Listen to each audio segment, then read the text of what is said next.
ئێمڕۆ بە خۆشحاڵیەوە 5 پرۆژەی گرنگ لە پارێزگای هەڵەبجە ڕائەگەین کە ئەم پرۆژانە بە گوژمەی 406 ملیۆن دینار ئەم پرۆژانە بە پاڵپشتی دارایی ڕێکخراوی جیئایزێتی ئەڵمانی و لە ڕێگای بەڕێوەبەرەتی کۆچ و کۆچبەرانی وەڵامدانەوەی قەیرانەکان. پرۆژەکان لە 4 سێکتەری ناو پارێزگای هەڵەبجەیە. سێکتەرێکیان بواری کارەبایە کە ڕاکێشانی کارەبایە بۆ گەڕێکی سەروەران بە گوژمەی 81 ملیۆن دینار.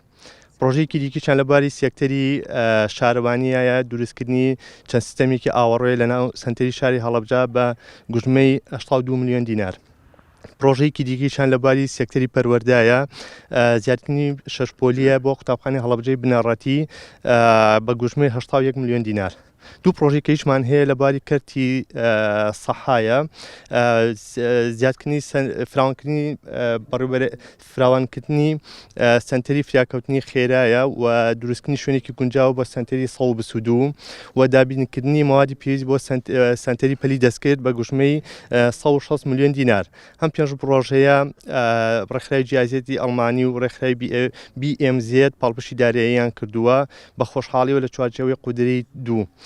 ئەتوانین بڵێن پرۆژەکان لە سەدا 60یان تەواو بوون، دەستی پێکردو تەواو بوون.